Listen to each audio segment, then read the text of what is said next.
Всем привет! С вами канал Hobby Point и я Анастасия. Сегодня на моем канале будет видео по вязанию крючком. Я хочу показать вам, как связать вот такой мягкий, уютный шарф. Вяжется он очень просто. Не могу сказать, что быстро, потому что шарф у меня большой, длинный, 1,80 м в длину. Но при этом вяжется он действительно очень просто, потому что используется здесь всего лишь один столбик, вернее полустолбик с накидом. Для работы я буду использовать вот такую пряжу. Она очень мягкая, приятная к телу. Здесь в составе есть шерсть, акрил и альпака. В одном клубке 100 грамм и намотка 130 метров. Я уже сделала вот такой тестировочный кусочек. Использовала здесь крючок номер 6.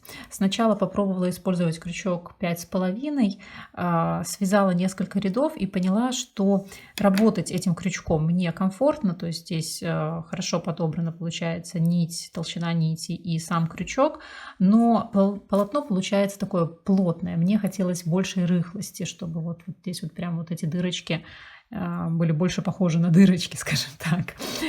Поэтому я взяла крючок побольше, и мне так комфортно работать. Видно, что крючок такой достаточно толстый по сравнению с нитью, но зато полотно получается такое, как я хочу. Здесь я буду использовать полустолбик с накидом, и будет получаться вот такая резинка, совершенно одинаковая с лица и с изнанки, тянется хорошо. Этот кусочек я уже постирала и высушила, чтобы посмотреть, какая у меня получается плотность вязания. Здесь в этой работе вязать мы будем в длину. Мне нужен шарф в длину 1,80 м. Я просто взяла один из своих шарфов, померила, он для меня комфортный. Соответственно, я хочу точно такой же длины. И длина будет вот так. А в ширину мне ширина не столь важна, и я буду вязать, уже буду просто примерять, смотреть, достаточно ли мне. Либо второй вариант, у меня просто закончится раньше нити. У меня просто закончится пряжа, и, соответственно, придется остановиться. Поэтому плотность вязания в длину мне важна для правильного расчета количества петель, а вот в ширину мне это не важно. В длину у меня получается в 10 сантиметрах у меня 12 петель. Соответственно, просто из расчета математического получается, что мне нужно набрать 216 петель. И повторюсь еще раз, в высоту я не смотрю, ничего не рассчитываю, просто потому что для меня это уже вот на этапе планирования не важно. Я это смогу увидеть в процессе вязания и остановиться в нужный мне момент. Оставляю совсем небольшой хвостик, потом его, конечно же, заправлю. Вот таким образом зажимаю нить левой рукой, завожу крючок под низ и вот так его прокручиваю, чтобы образовалась такая петля на крючке. Под низ прокрутила. Захватываю крючком нить, которая идет вокруг указательного пальца. Придерживаю большим пальцем и указательным пальцем вот эту петельку, которая на крючке, и протягиваю петлю через петлю, которую я придерживаю. Теперь буду набирать воздушные петли. Вот эту петлю, которая у меня сейчас на крючке, я не считаю, а счет начинаю с петли, которую буду выполнять сейчас. Точно так же завожу крючок под нить и протягиваю ее через петельку. Это первая петля. Вторая петля. Третья. Четвертая. Пятая. Петли эти я не затягиваю, я хочу, чтобы вязание было более рыхлым.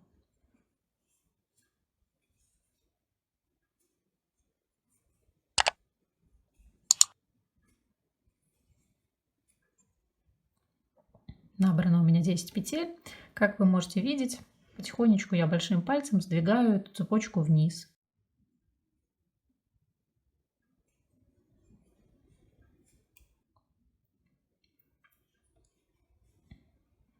Таким образом иду до нужной мне длины.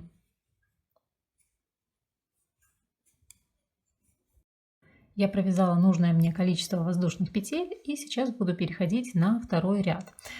Под моим видео, где я показываю, как я вязала вот эту повязку, были комментарии, где мне писали, что не совсем люди понимают, как считать количество петель, и у кого-то получалось на одну петлю больше, чем у меня, у кого-то получалось наоборот на одну петлю меньше.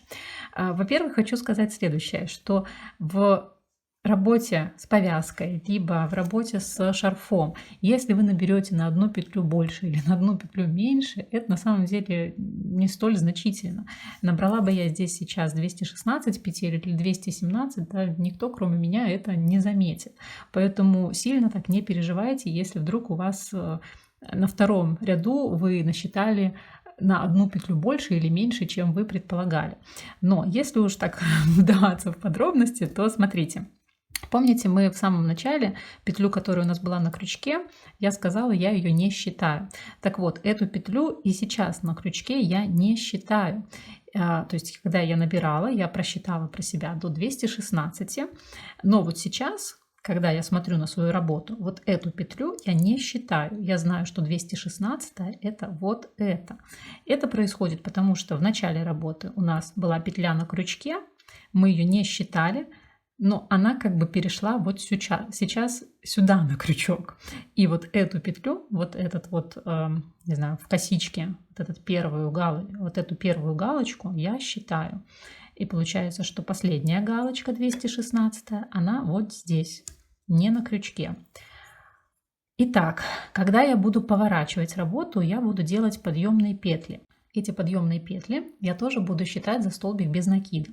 Соответственно, вот над 216 петлей, над вот этой, будет подъемная петля, 1 и 2. Это будет первый столбик без накида, как бы первый столбик. Следующий столбик, он должен пойти вот сюда, 215 петлю. Итак, что мы делаем сейчас? Крючок вот в этой петле. Предпоследнюю петлю мы не трогаем. Мы будем вводить крючок после того, как выполним еще одну воздушную петлю, вот сюда. Просто я сейчас это объясняю, чтобы вы потом не потерялись, в какую петлю вводить крючок. Не сюда, не сюда, а вот сюда, вот в эту петельку. Это вот одна галочка последняя, предпоследняя галочка. Возьмите ее, зажмите вот так вот пальцем, чтобы ее не потерять. И сейчас выполняем еще одну воздушную петлю. Теперь делаем накид, ввожу крючок под нить, вот это накид. Теперь крючок ввожу в ту петлю, которую я зажимала. Ввожу крючок и приподнимаю одну часть галочки.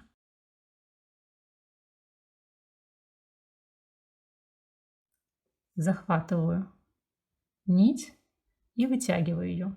У меня на крючке получается 3 петли.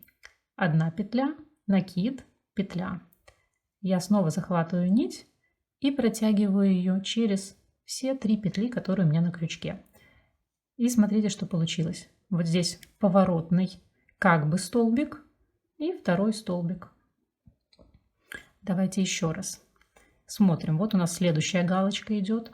Еще тоже такой момент, который не всем понятен. Когда вы работаете, вот эту косичку красивую, ее поверните к себе лицом. Если вы повернете другой стороной, здесь косички нет.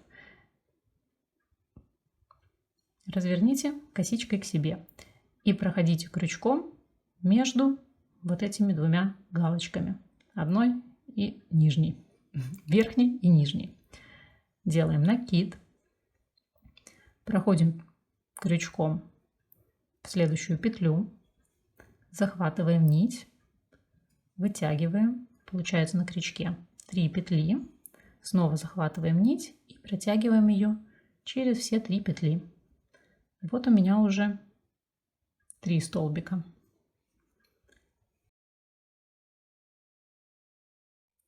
Иду дальше таким же образом.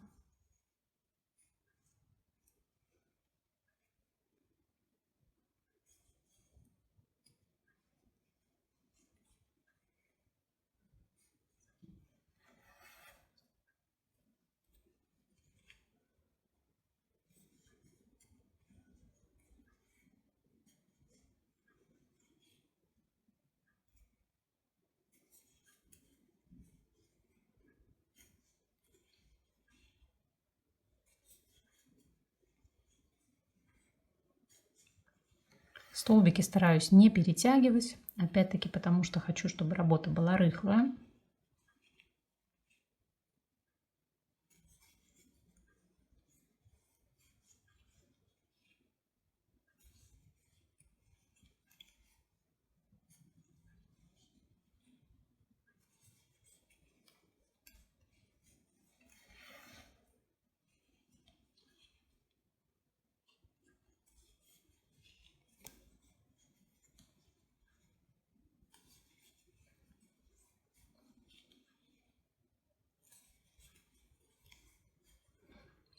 Как только эта цепочка стала длиннее, мне уже стало более комфортно. Я ее правой рукой тоже держу. И тогда вот здесь, видите, натяжение получше. Мне удобнее работать крючком.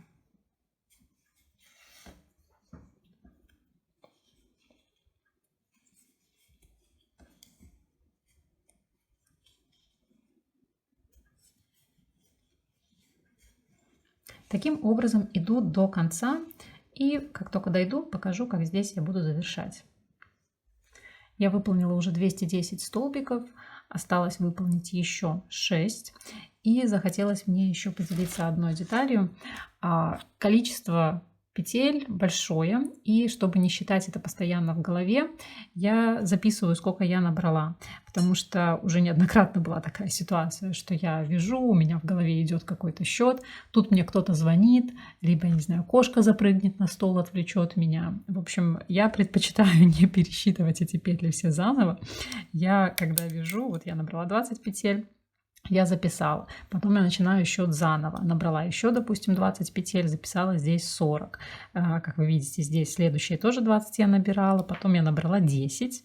И меня, видно, кто-то отвлек, либо, не знаю почему, но мне захотелось набрать только 10. Я уже записала 70. Зато потом вот у меня прям целая тридцатка в голове просчиталась, и я записала 100. Если вы набрали там, вернее, не вы, если я набрала, например, 5 петель, и меня кто-то отвлек, то я как бы здесь запишу 5 петель, чтобы только потом их не пересчитывать, потому что считать 210 столбиков, ну, так себе удовольствие. Так, осталось мне 6 столбиков, выполняю их.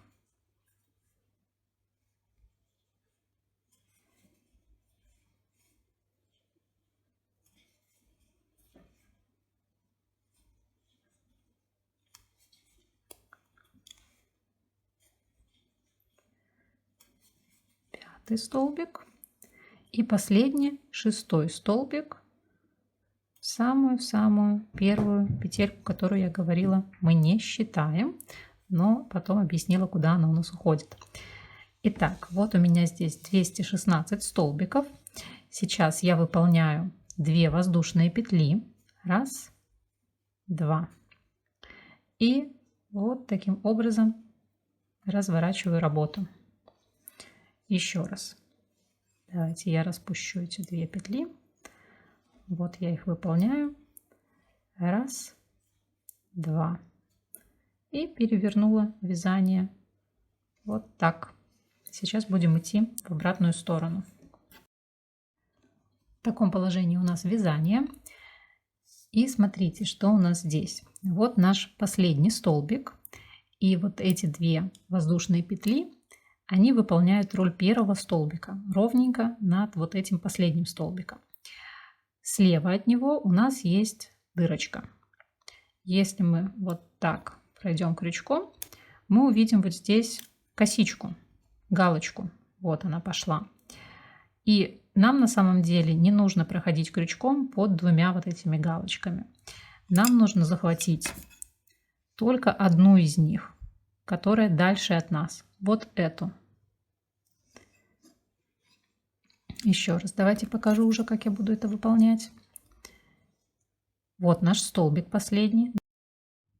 Над ним воздушные петли. Слева от него дырочка.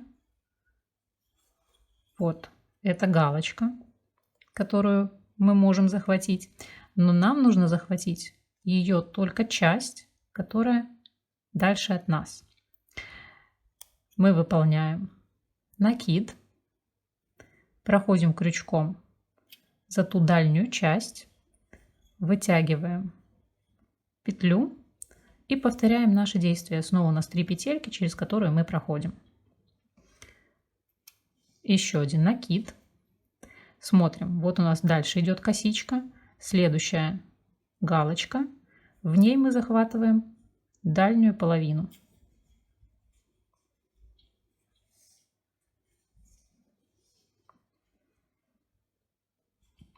Еще раз накид, следующая галочка, задняя половинка, и еще один столбик. Таким образом идем дальше. И советую снова, если вы еще только начинаете вязать, советую снова вам считать столбики, чтобы у вас их опять-таки получилось точно такое же количество, как и в предыдущем ряду.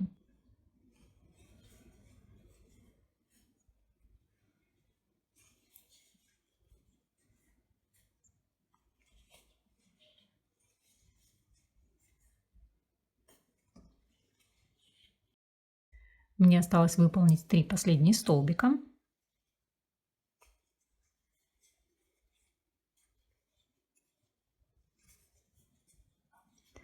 И смотрите, последний столбик, по идее, мы должны его зацепить за вот эту крайнюю нить. Но что мне не нравится? Мне не нравится, что тогда эта последняя петля, вот она очень сильно вытягивается. Поэтому я хочу, чтобы край был более ровный. Смотрите, как в моем пробнике. Видите, нету никаких тут таких больших вытянутых петель. Что я делаю? Делаю накид и прохожу крючком не через одну вот эту петельку, за которую мы должны были бы пройти, а за всю косичку. Вот 2 ниточки, вот через них я и прохожу. Еще раз давайте, может, я покажу более тонким крючком. Вот видите, вот эта петля, косичка, вот она идет. Я должна была бы зацепиться только за эту нить, но я буду идти через вот эти 2 нити. Накид, 2 ниточки, протягиваю петельку и прохожу через все 3 петли. Вот что получается. Видите, вот здесь идет полосочка, и она здесь перехвачена столбиком. А вот здесь столбик вот эту нить не захватывает. Такая последняя петля. Далее повторяем все то же самое, что мы уже выполняли. Делаем 2 воздушные петли и разворачиваем вязание, чтобы идти в другую сторону. Теперь все ряды будут совершенно одинаковые. Делаем накид и проходим. Вот первая петля косички, захватываем дальнюю ниточку и идем дальше по этому ряду.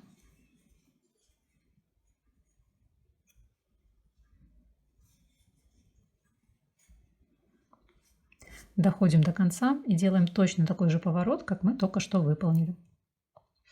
Итак, идем до нужной нам ширины. Я провязала чуть больше, чем 3 ряда.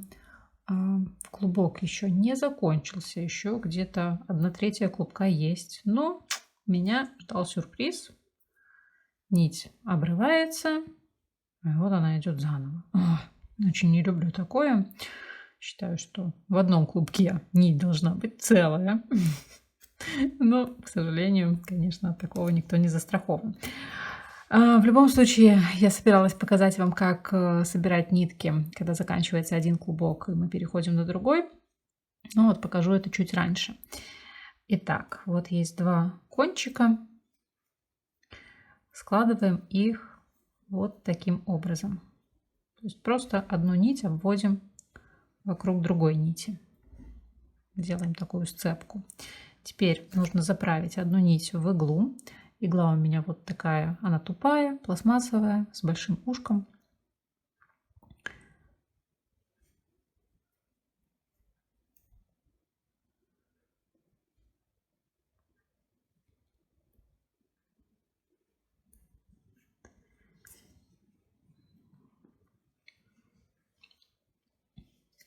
Теперь я эту нить через нее же буду проводить.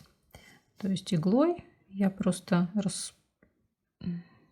как бы немножко распускаю нить. И внутри ее через вот эти вот волокна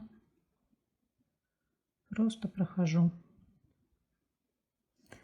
Где-то оно получается ровно посередине, хотя, наверное, нигде не получится прям так уж посередине, то есть все равно с какой-то стороны игла будет торчать. Так, прохожу. И потом растягиваю. Здесь этот кончик пока будет торчать, потом я его обрежу.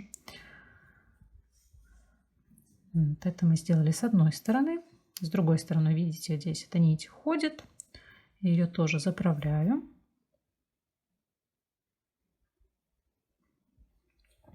И точно так же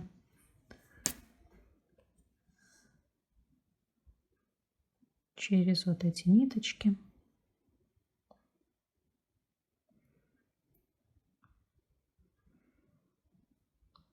где-то сантиметров, наверное, здесь 5.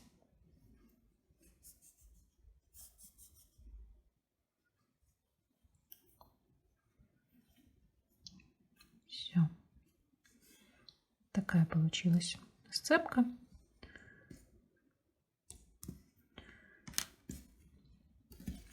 И буду выполнять столбики дальше.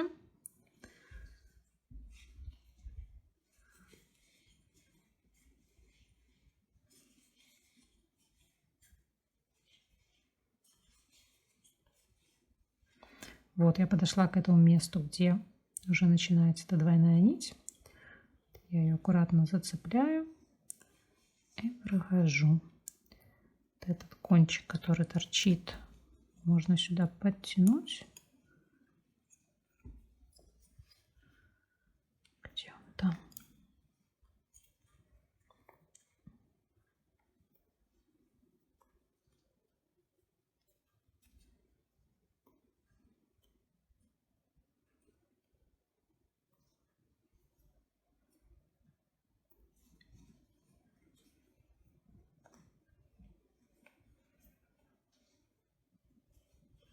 Что я запуталась.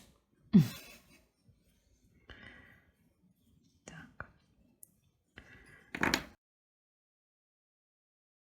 Подрежу его все-таки сейчас.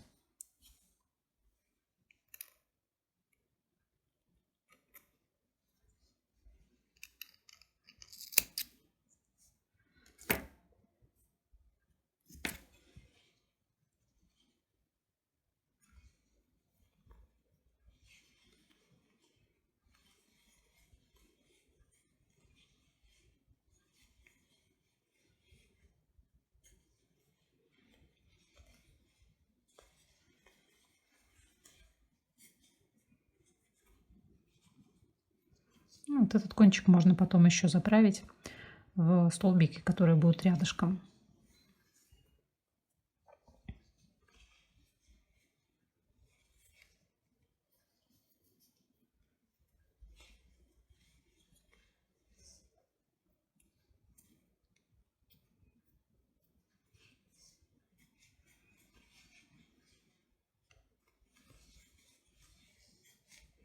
Один столбик получился чуть-чуть толще. Я думаю, что он бросается в глаза сейчас только потому, что мы знаем, что здесь этот столбик такой потолще, а в общей массе он затеряется. И так вот это выглядит. Иду дальше. У меня закончился второй моток, и это значит для меня, что середина моей работы уже готова. То есть максимум у меня хватит еще на столько же, поэтому я могу посчитать, сколько рядов у меня получилось из 2 мотков, и, соответственно, буду знать, какой ряд у меня будет максимально последний. Посчитать ряды достаточно легко, они прям вот очень хорошо видны. Вот эти вот косички, которые дают нам такую рельефную резинку. Первый ряд, второй ряд. Вот с той стороны у нас получается тоже есть косичка. Третий, четвертый, пятый, шестой, седьмой, восьмой, девятый, десятый. И вот здесь уже начала я 11 ряд. То есть максимум ширина моего шарфа будет вот такая. Это получается 19 сантиметров. Я продолжу сейчас вязать и посмотрю, может быть, я захочу шарф этот сделать потоньше, то есть завершить его раньше. Но теперь я точно знаю, какая максимально возможная ширина. И когда я уже буду подходить к концу, если я решу делать его вот этой максимальной ширины, то я буду знать, что вот еще получается 10 рядов, значит 20 ряд это будет последний ряд. Я выполнила 16 рядов, и 17 у меня будет завершающий ряд. Я решила остановиться на этой ширине. На данный момент у меня 16 сантиметров, и будет еще один ряд, то есть я думаю, где-то получится 17-17,5 сантиметров итоговая ширина. И когда я шарф постираю, он еще чуть-чуть вытянется вот так в ширину. То есть сейчас он такой более рыхлый, вот эта вот резинка сжата, а как вы видите, вот на моем пробном кусочке, когда я его постирала, он немножечко растянулся вот так. Ну, скажем так, я, наверное, его просто разложила таким образом, и он стал более плоским.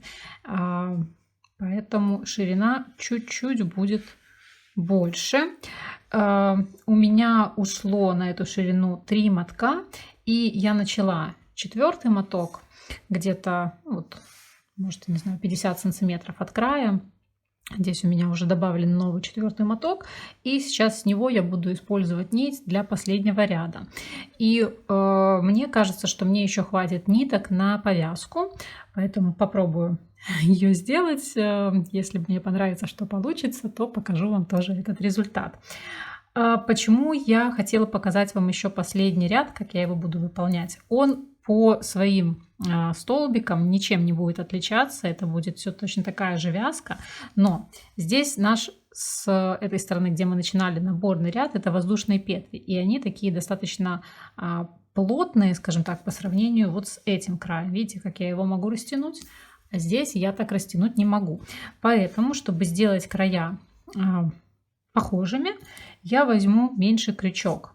Все я вязала крючком номер 6, а последний ряд я буду вязать крючком 5,5. И таким образом вот этот вот край, он будет более собранным и не так растягиваться, как вот здесь серединка.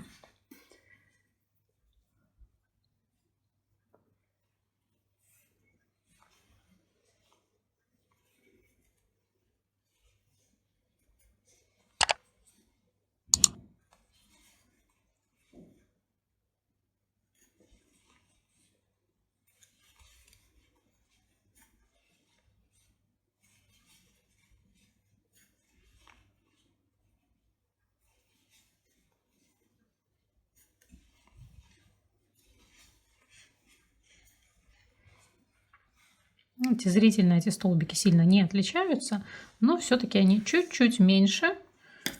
И за счет этого вот этот край будет не таким растяжимым. Таким образом, иду до конца. Я дошла до конца ряда. Мне осталось выполнить последние 2 полустолбика с накидом.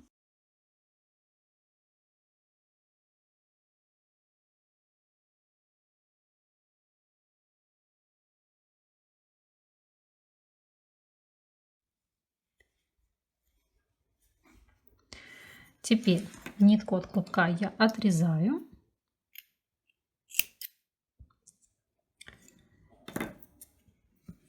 Прохожу этой ниткой через последнюю петельку и затягиваю. Все, работа готова. Осталось заправить только 2 кончика.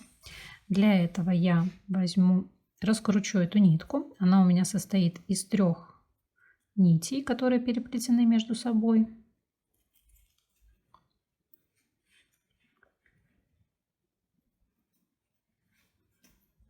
И теперь каждую ниточку по отдельности я заправлю в иголку. В этот раз беру иголку уже острую, не пластмассовую.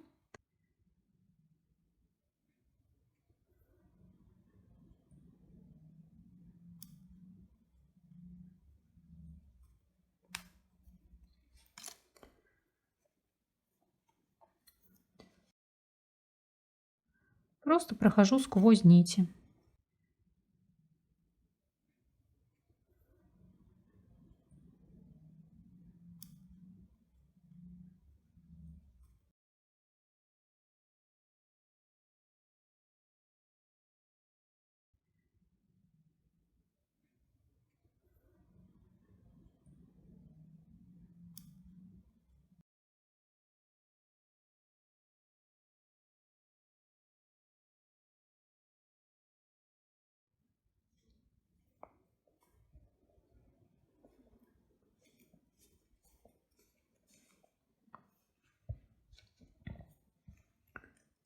Обрезаю. Повторяю то же самое с двумя другими нитями.